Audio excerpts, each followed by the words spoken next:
Hello and welcome to my channel. We will study the Debye-Huckel Limiting Law now. The most successful theory of an electrolyte solution is the Debye-Huckel theory. The theory assumes that every ion in the electrolyte solution is surrounded by an ionic atmosphere comprising mainly of ions of opposite charge. The Debye-Huckel theory takes on dilute solutions of strong electrolytes. The theory calculates the potential experienced by an ion in a small oleum element at a distance r from the central ion. Look at the equation. Here psi r is the potential experienced. Epsilon r is the dielectric constant of the medium. The variant epsilon is the electronic charge. Here kappa is a term, and if you take the reciprocal of it, you will get the thickness of the ionic atmosphere. Next equation we have to consider is the Debye-Huckel equation. It gives an expression for calculating the molar conductivity at a particular concentration. This is the equation. Here lambda m0 is the molar conductivity at infinite dilution, and lambda m is the molar conductivity at a concentration C.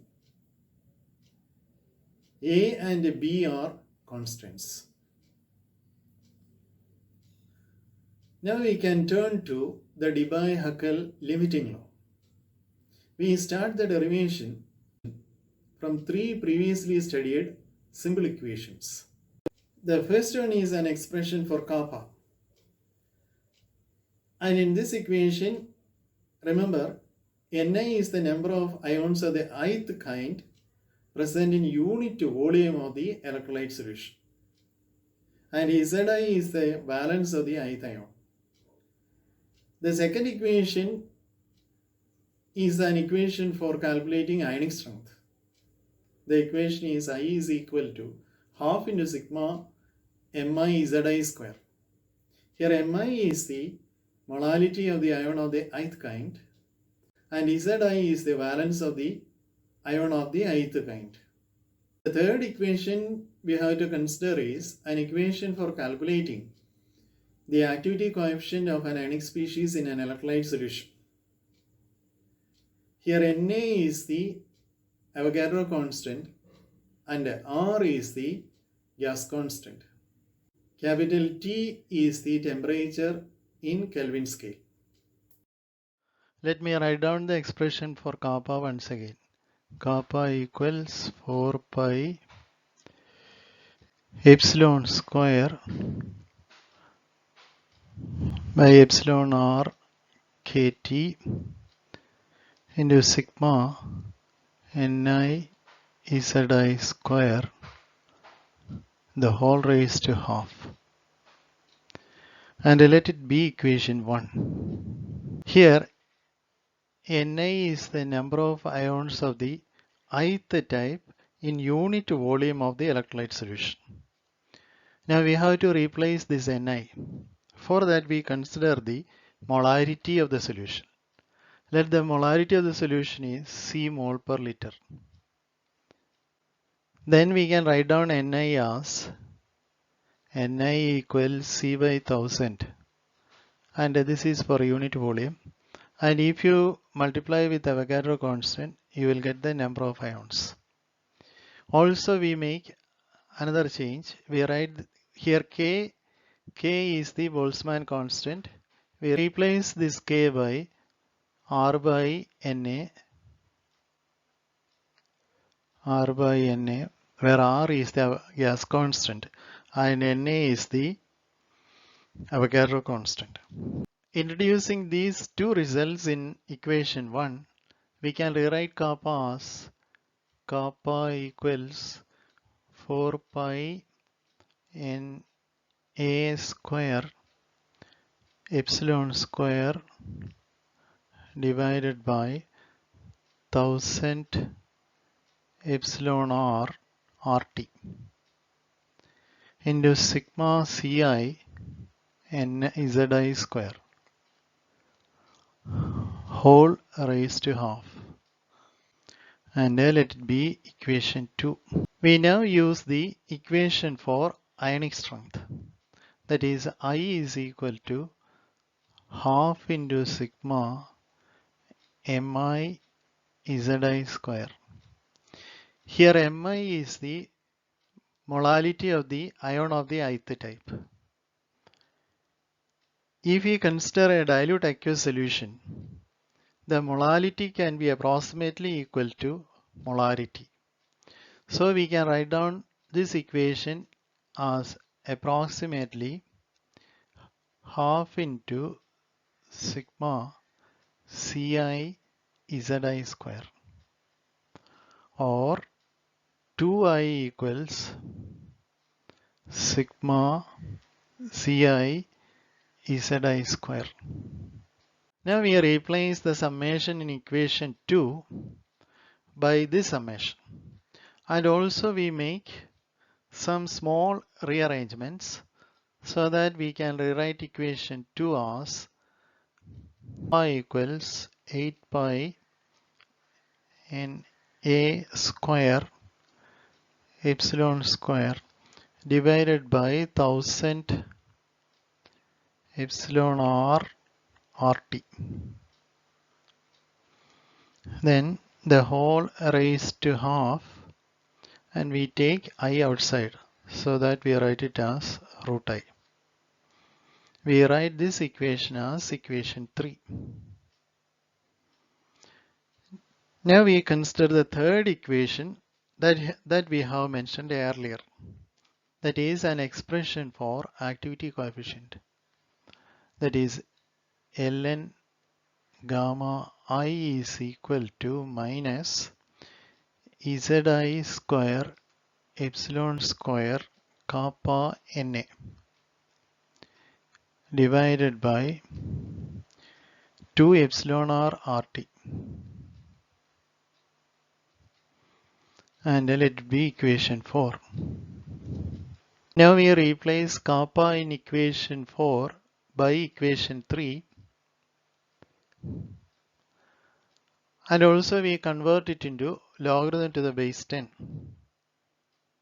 At the same time, we use some reordering of the equation that anybody can get, so that log gamma I is equal to minus Na square epsilon cube divided by 2.303 r raised to 3 by 2 multiplied by 2 pi by 1000.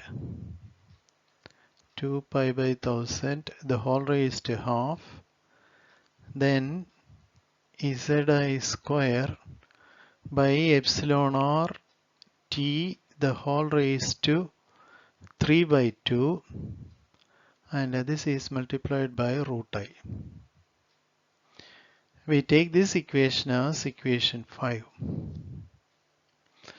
We can further simplify equation 5 by substituting the numerical values of Avogadro constant, this epsilon and r. And if you substitute these values, this comes to be 1.823 into 10 raised to 6. So the new equation is log gamma I is equal to minus 1.823 into 10 raised to 6 into Zi square by epsilon r t, the whole raised to 3 by 2 into root I. Let this be equation 6. Now look at the denominator of equation 6. Epsilon r is the dielectric constant of the medium, and T is the temperature. So for a given solvent at a particular temperature, this quantity could be taken as a constant. And if we include this quantity into this one. We can write it as a single constant. So we rewrite equation 6 as log gamma I equals minus a into zi square root I. And let this be equation 7. And equation 7 is our target equation. This equation is called the Debye-Huckel limiting law. Now let us see why it is called a limiting law.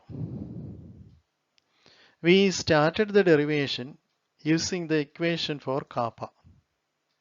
Kappa is obtained from Debye-Huckel theory. In Debye-Huckel theory, we make use of some approximations for deriving the potential at an ion due to its ionic atmosphere. These derivations are valid only as infinite dilution is approached. Therefore, the above equation, that is equation 7, that is a Debye-Huckel limiting law, that also is valid only at very low concentration. So we say that it is a limiting law. From the limiting law, we can arrive at the following conclusions. If you increase the ionic strength, the activity coefficient of an ion should decrease. That is because of the negative sign. A similar decrease in the activity coefficient will also be observed if the valence of the ion is higher and the dielectric constant of the medium is lower. A difficulty with equation 7 is that the activity coefficient of a single ionic species could not be determined experimentally. That is, this value we cannot measure experimentally. Therefore, as such, equation 7 could not be tested. However, we can find out the mean activity coefficient of an electrolyte experimentally. We know that mean activity coefficient of an electrolyte is log gamma plus minus equals gamma plus raised to nu plus into gamma minus raised to nu minus the whole raised to 1 by nu plus plus nu minus. Here gamma plus is the activity coefficient of the positive ion, gamma minus is the activity coefficient of the negative ion. Nu plus is the number of positive ions produced and nu minus is the number of negative ions produced by the dissociation of the electrolyte.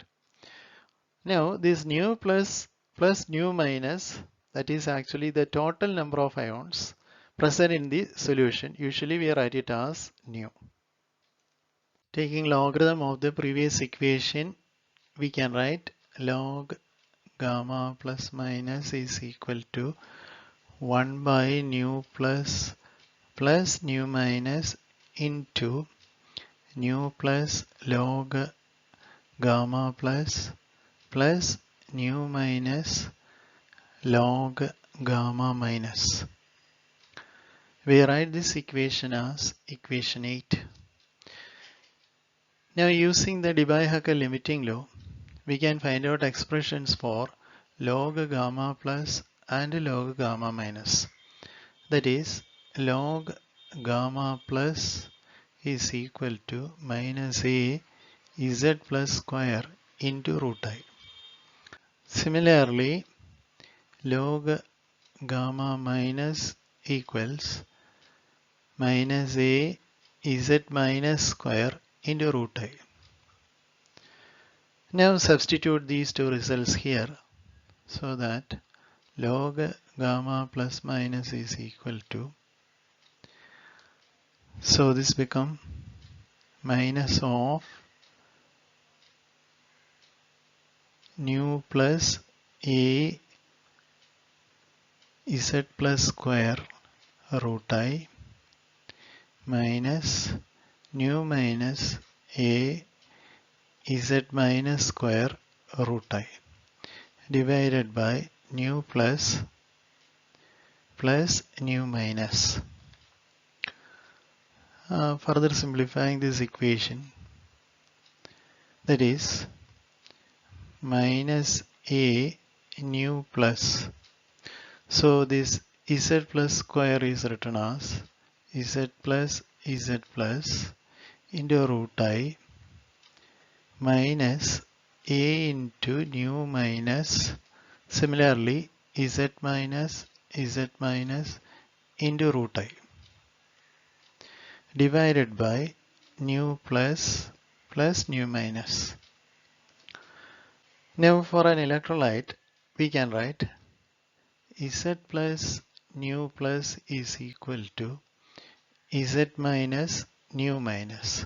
For example, take magnesium chloride and it dissociates as Mg2 plus 2Cl minus. So therefore when we write Z plus nu plus, that is Z plus is 2, nu plus is 1. There is only one ion. And we write down Z minus nu minus. Now Z minus is 1, but there are 2 ions. So 2 into 1 is equal to 1 into 2. And that is Z plus nu plus equals Z minus nu minus.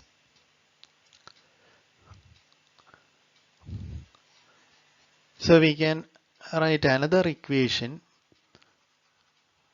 that is a simple rearrangement of this equation, and from this we get Z nu plus is equal to Z minus nu minus by Z plus. Now in this equation we have nu plus Z plus, and here we have nu minus Z minus, and from this equation both these quantities are the same. So instead of this nu plus Z plus, we can write nu minus Z minus. So we simplify this equation as log gamma plus minus equals minus a nu minus Z minus into root I into what remain here is Z plus Z minus divided by nu plus nu minus. So instead of nu plus we write it as Z minus nu minus by Z plus nu minus. So this become minus a nu minus Z minus root I into Z plus Z minus. Now the denominator becomes Z minus nu minus plus Z plus nu minus, and the Z plus go to the numerator. Now we can further simplify, that is minus a into nu minus Z minus into root I into Z plus Z minus into Z plus. So we take nu minus outside, nu minus into Z minus, of course it is Z plus Z minus. Now this nu minus and nu minus get cancelled. The terms in the bracket also get cancelled. So what remain here is minus a into Z plus Z minus root I. And this is our final equation. So that is log gamma plus minus is equal to minus a Z plus Z minus root I. And we write it as equation number 9. In equation number 9, Z plus is the valence of the positive ion and Z minus is the valence of the negative ion. And this is the final form of the Debye-Huckel limiting law. Here gamma plus minus is the mean activity coefficient of the electrolyte. And A, that is a constant. It depends on the dielectric constant of the medium and the temperature. For water at 25 degree Celsius, the value of A is 0.509. We now study the deviations from Debye-Huckel limiting law. Equation 9 is applicable to dilute solutions only. At appreciable concentrations, the equation shows errors. In the Debye-Huckel theory, we consider an ion as equivalent to a point charge. In dilute solutions, this approximation may not make any serious errors. This is because in such cases, the ionic atmosphere is large in comparison with the size of the ion. As the concentration increases, the radius of the ionic atmosphere reduces to a value which is of the same order as that of the ion. This is because as concentration increases, the number of ions also increases and the ions come closer and closer. In such cases, the approximations used in Debye-Huckel theory leads to serious errors. To account for this, Debye and Huckel proposed a correction term. The correction term could be written as 1 upon 1 plus kappa A. Here A is the mean distance of approach of other ions. So A is this value.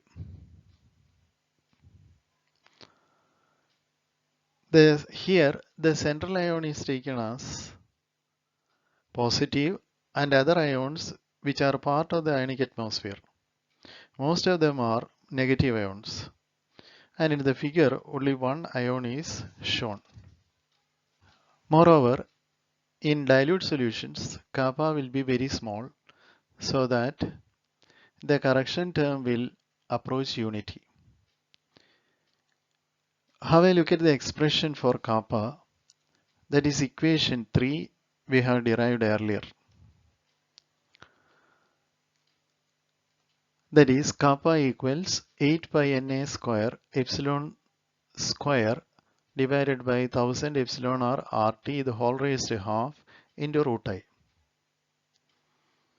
For a given solvent at a definite temperature, the quantities within the bracket can be taken as a constant. Therefore, we rewrite this equation as kappa equals B root I, where B is the constant. Now the correction term could be written as 1 upon 1 plus A B root I. 1 plus A B root I. If we include this correction term during the derivation of the limiting law, we get equation 10. That is an equation for the mean activity coefficient.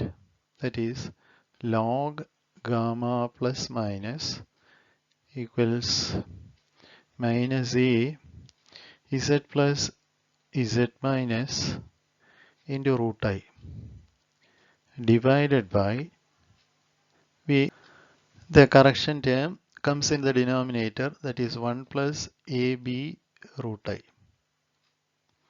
And this is equation 10. Equation 10 is the Debye-Huckel limiting law at appreciable concentrations. Now one more correction is needed for the limiting law. This is to account for the polarization of the solvent molecule by the central ion. So this is the central ion. Generally, solvent molecules are more polarizable than the ions themselves. Due to this, the solvent molecules have a tendency to displace other ions from the vicinity of the central ion. Moreover, solvent molecules are dipolar in nature, and this also facilitates the tendency. Thus, the solvent molecules orient themselves around the central ion. See the figure. So, the central ion, and we assume that this is positive and this one is negative. Now, the solvent molecule, which is dipolar in nature, so we can draw them as, suppose, the negative end here and the positive end. Now, another solvent molecule will come near the central ion, and these solvent molecules now push the negative ions, these ions in the ionic atmosphere, outside. Thus, the solvent molecules orient around the central ion. So there is a large number of solvent molecules about the central ion. This orientation results in an increase in the dielectric constant of the medium in the vicinity of the central ion compared to the bulk of the solvent. That is the, so if you take this region, and we can say that there is an increased dielectric constant for the medium. We now assume that this increase is proportional to the ionic concentration of the solution. Therefore, we introduce one more correction term to account for this. We write the correction term as C dash I. And here C dash is an empirical constant and I is the ionic strength. Now, equation 10 could be modified, and the new form of equation 10 will be log gamma plus minus is equal to minus A Z plus Z minus root I divided by 1 plus AB root I plus the second correction term, that is C dash I. And this equation we write it as equation 11.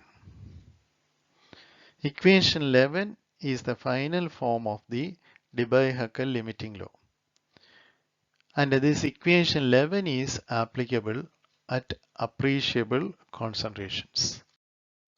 We now make a qualitative test for the Debye-Huckel limiting law. We have three different forms for the equation. The first one is the simple form, and this equation is applicable only for dilute solutions. In the second form, we add the correction term for increase in concentration, and this equation is applicable in appreciably concentrated solutions. And the third one include a correction term for the polarization of the solvent molecules by the central ion. We know that activity coefficient decrease with increase in concentration.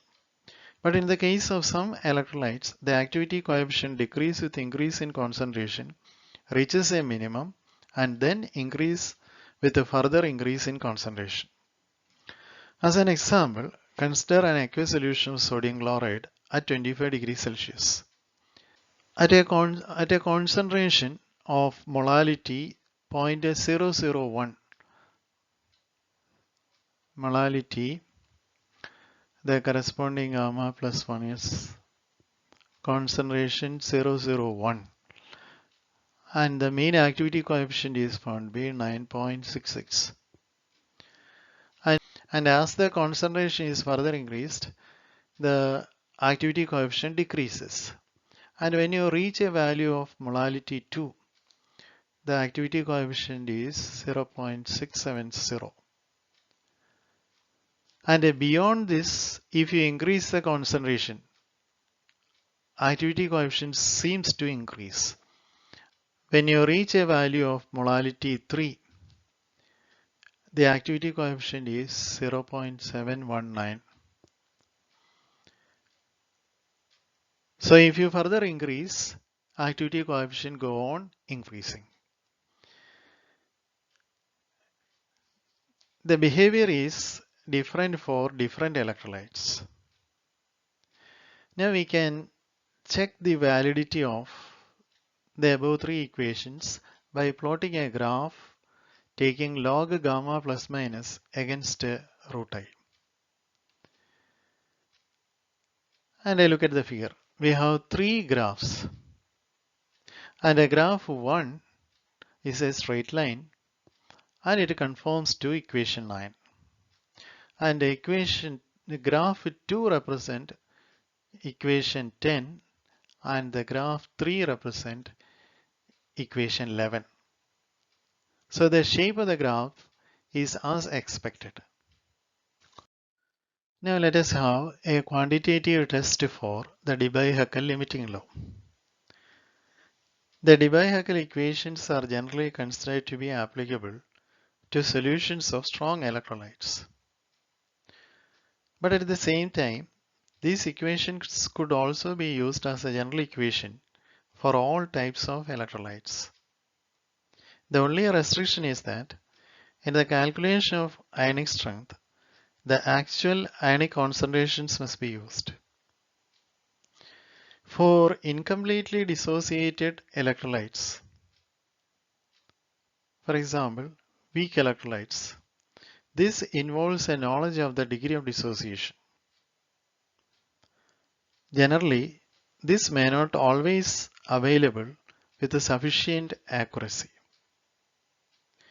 This is the reason the Debye-Huckel equations are generally tested with data obtained with strong electrolytes. Strong electrolytes are assumed to be dissociated completely. In the following graph, we plot log gamma plus minus against a root I. These are all experimentally determined values for different electrolytes. And the electrolytes considered are zinc sulfate, calcium chloride, and potassium chloride. Here, the dotted lines represent the theoretical curves based on Debye-Huckel limiting law. The solid line represents the experimental value. It is evident that the experimental results approach the value required by the Debye-Huckel limiting law as infinite dilution is approached. That is, here the concentration is very low, and in this region the experimental value as well as the theoretical value are almost the same. According to the Debye-Huckel equation, the deviation from ideal behavior should increase as the valence of the ion increases. It has been observed that the experimental results are in good agreement with the theory. Next is the osmotic coefficient. The data obtained from freezing point measurements may be used directly to test the validity of the Debye-Huckel treatment. For that, we define a quantity called osmotic coefficient represented by phi. This is the equation. Here delta TF is the depression freezing point, M is the molality of the solution, and nu is the total number of ions produced by the dissociation of the electrolytes. Sometimes instead of delta TF, theta is used. From thermodynamical treatment, we get an equation connecting phi and the ionic strength. It is given by equation 12. Here A has the same significance as in equation 7 we derived earlier. A is given by this equation, that is minus 1.823 into 10 raised to 6 divided by epsilon RT the whole raised to 3 by 2. Remember, epsilon R is the dielectric constant and T is the temperature. Now we can plot a graph using equation 12 taking 1 minus phi against a root I. It should be a straight line with a slope 0.768 Az plus Z minus. See the figure. The dotted line is the theoretical graph. The solid line is the experimental one. Now there is good agreement between the theoretical value and the experimental value. We now discuss another concept called ion association. This was introduced by Niels Jerome. Let us consider two experimental observations noticed in the case of electrolyte solution. One is, in many cases, the experimental values of molar conductivity do not agree with theoretical values proposed by Onsager equation.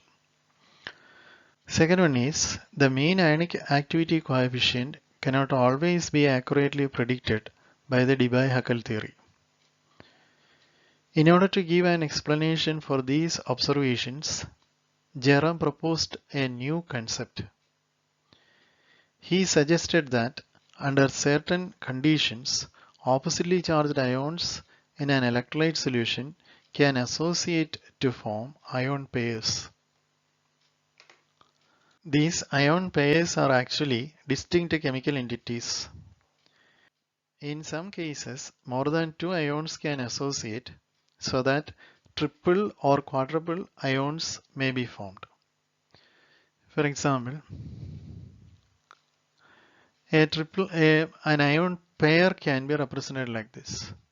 So we have an electrolyte Ma, then we will get M plus and A minus. So the M plus ion and the A minus ion associate together in solution. Similarly, we can consider the case of three ions. So one M plus, A minus, and then another M plus. And this is of course a triple ion. We can also write this in this way: A minus, then another M plus ion, and yet another A minus. So the first one is, this one is the ion pair, and these two are triple ions. Such ion association mainly occurs under two conditions. One, the presence of smaller ions with a high charge, and two, a solvent of low dielectric constant. Such ion pair formation will occur to a smaller extent in water because of the high dielectric constant. If two ions associate to form ion pairs, they get neutralized. So this ion pair is not having any net charge. But this one will get one positive charge and this one will get one negative charge. As a result of the ion pair formation, the magnitude of the properties of a solution that depend on the number of solute particles and the charge carried by them will also be affected. According to Jerome, the Debye-Hückel theory holds only if the oppositely charged ions of the electrolyte are separated by a certain distance greater than certain minimum value. This is called R minimum. See this figure. Here J is the central ion and I is one of the surrounding ions. In the figure, the distance between J and I is given by A.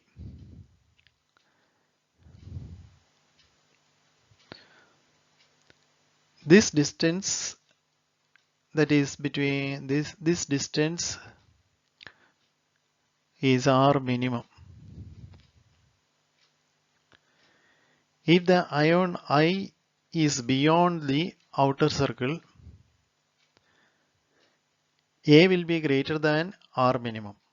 Then the possibility of ion pair formation is low.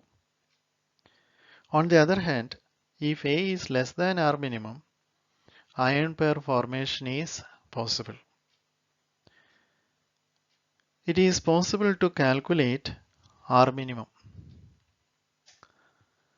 For that we use the Boltzmann distribution.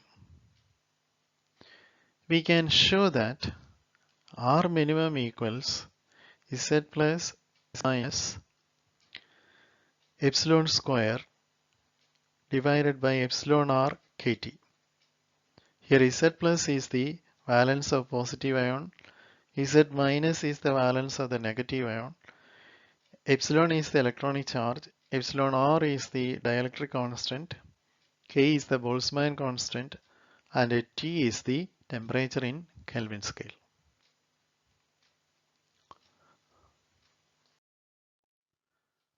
As I mentioned earlier, in addition to the formation of ion pairs or dual ions, there is the possibility of formation of triple ions. They can be represented in the following way.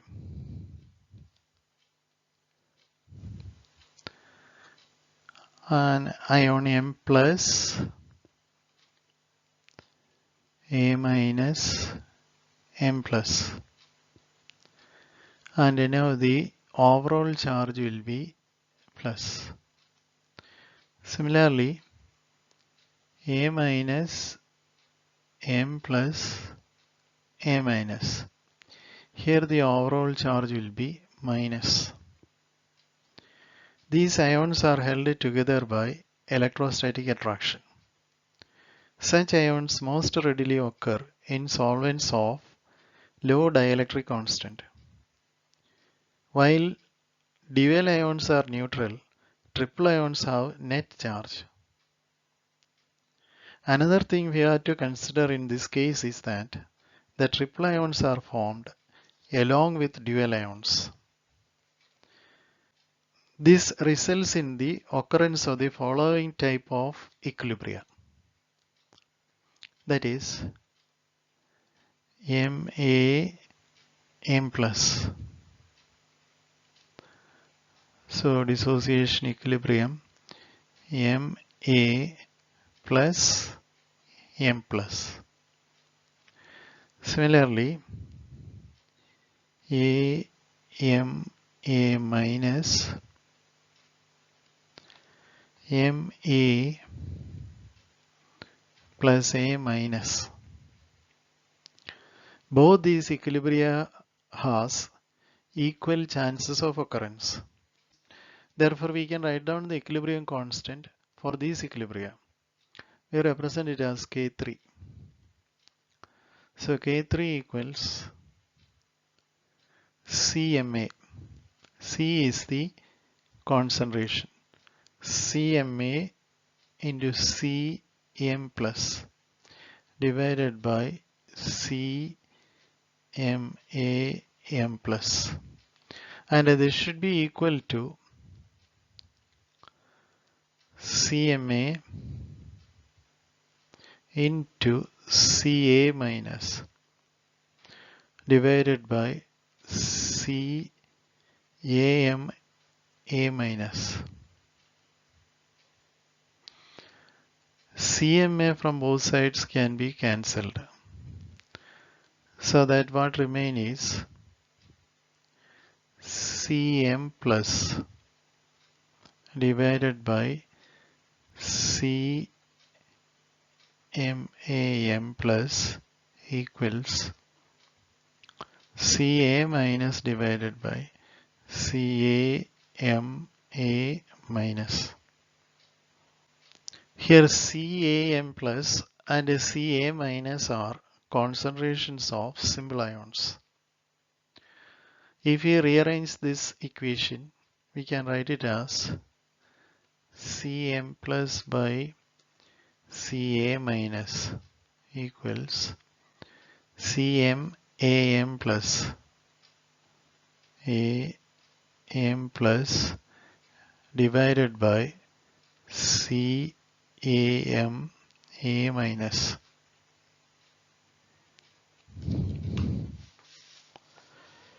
Thus the triple ions are formed in the same ratio as that of the simple ions.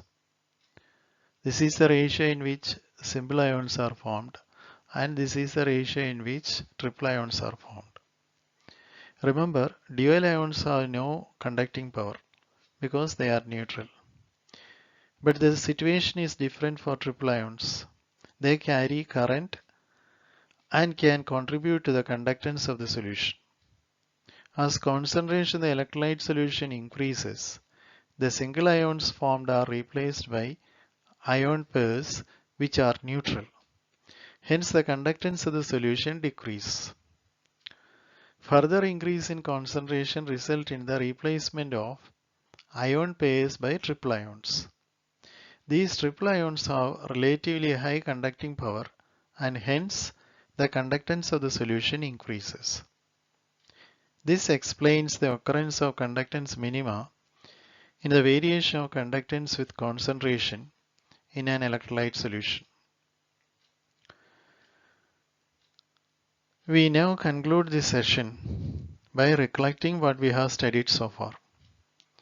We derived the Debye-Huckel limiting law, studied the deviation from it, different forms of Debye-Huckel limiting law, qualitative and quantitative tests for Debye-Huckel limiting law, and the concept of ion association, where we have seen dual ions and triple ions.